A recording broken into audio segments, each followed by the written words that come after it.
magpakita rin po kayo ng respeto sa mga taong nasawi nung siya po ay namahala bilang Pangulo ng ating bansa. Panoorin po ninyo itong video na to, talagang nangigigil po ko. Marami yung nagtatanong no, kung sino ba talaga si Pinoy, no? Kasi sa totoo lang in the last 5 years, bugbog na bugbog po yan sa fake news tsaka sa batikos. At kung meron man pong mas naapektuhan sa ginawa po ng Administrasyong Aquino, ito po ang pamilya Marcos, mga lods.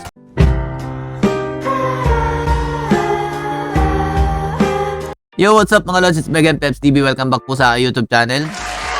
Ito na nga po yung sinasabi natin mga lods, na pupolitikahin po ang pagpanaw po ni former President Benigno Aquino III.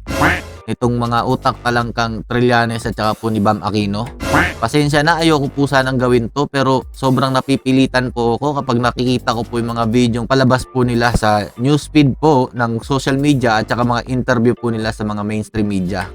Pasensya na po talaga. Gusto ko po sana ng respeto para po sa yumaong si former President Noynoy Aquino. Kahit marami po siya nagawang kasalanan sa ating bansa, gawa nga rin po na si PRRD, hindi nga po niya rin kayang magtanim ng sama ng loob at nagbigay pa nga po ito na magandang mensahe sa pumanaw po o yumao na si former President Noynoy Aquino. Biruin nyo mga lods, kahit na sobrang dami po nilang batikos sa ating mahal na Pangulong Duterte, si PRRD never po nagtanim ng sama ng loob sa pamilyang Aquino. Ganyan po ang tunay na leader mga lods. Kahit na anong gawing batikos nyo pa po dyan, basta focus po siya sa kanyang mga ginagawa sa pagpapaunlad ng ating bansa, hindi niya po yan papansinin. Ayan nga po, dahil nga po dito sa mensahe ni PRRD, ako rin po, ganun din po ang aking nararamdaman. Kailangan pong hindi na batikusin dahil nga po ito po'y pumanaw na. Pero kung gusto naman po nilang balikan ang mga kapalpakang nagawa ni former President Ninoy Aquino III, kasalanan po yan ng kanyang pamangkin na si Bam Aquino at saka ni Trillanes. Dahil nga po napapansin kong sinisimula na po nila ang pamumulitika sa pagpanaw po ni Pinoy Aquino mga lods. Kung inyo pong napapansin, ipapakita ko rin po sa inyo yung video na ginawa po ni Bam Aquino. Talagang pinagmamalaki niya po ang kanyang yumaong tito. Ayoko po sana talagang gawin to, pero gusto ko lang po ipaalala sa kanila ang mga pinaggagawa nila. Pero bago po ang lahat mga lods, no, panoorin po natin kung gaano po kabait si PRRD. Gawa nga po ng sobrang dami pong batikos na ginawa po sa kanya ng Administrasyong Aquino. Nagawa pa rin po niya ito bigyan ng magandang mensahe. Panoorin po natin mga lods. Ito po. Maybe I allowed to read this message to the family of the late Benigno S. Aquino III and to the entire country.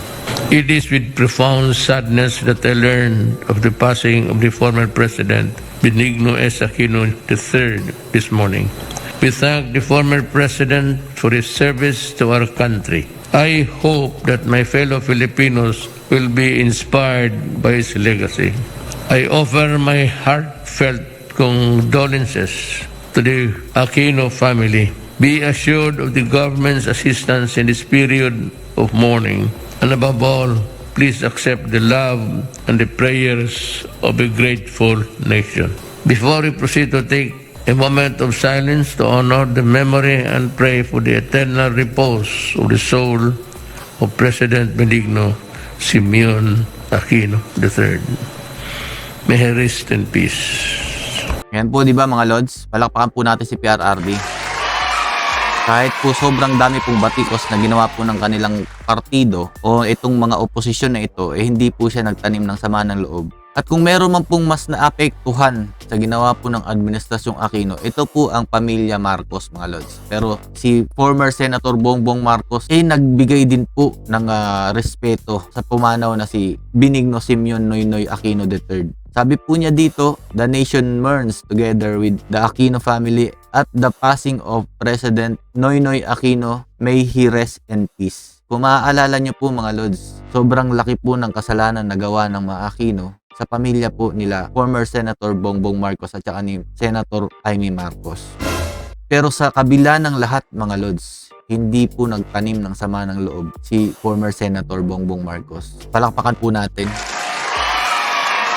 Pero dito naman po sa ginagawa ni Trillanes at saka ni Bam Aquino, na sobra naman pong halatang halata na pinupolitika na po ang pagpanaw ni Pinoy Aquino, talagang maaasar ka po, nakakaalarma. Dahil balak na naman po siguro nilang gawin ang nangyari po nung panahon po ni Cory Aquino. Siya po'y namahala bilang Pangulo ng ating bansa dahil po sa pagpanaw ng kanyang asawa na si Ninoy Aquino.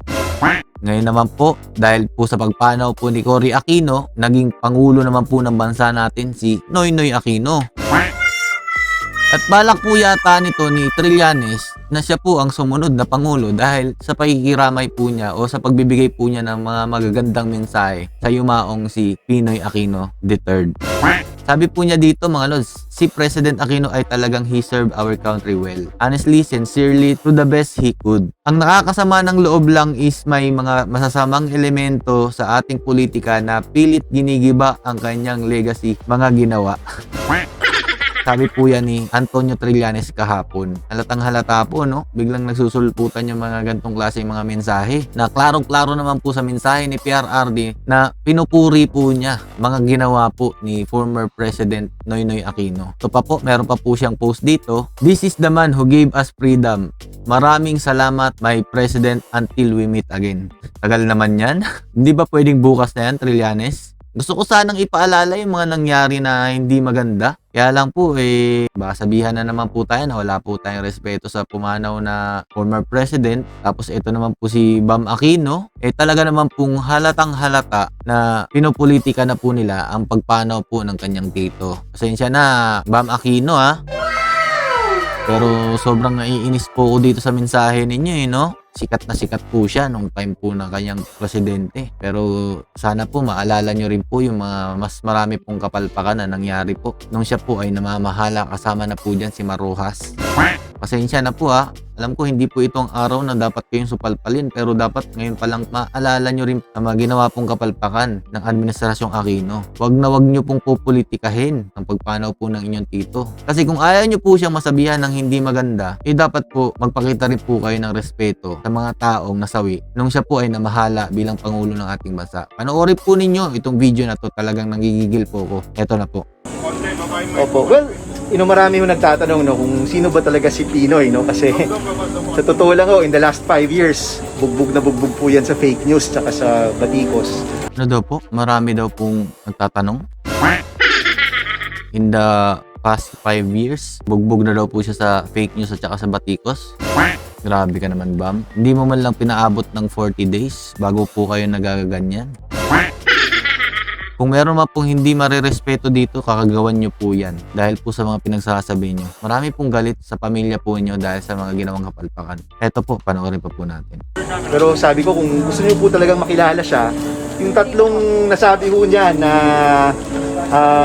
sikat na sikat nung panahon ng presidente siya, yun ho talaga siya. Yung tuwid na daan, yung kayo ang boss ko, tsaka yung walang wangwang. Siya ho talaga yan Yung walang wangwang kasi naniniwala ho yan, dapat naghahari-harihan yung mga lingkod bayan.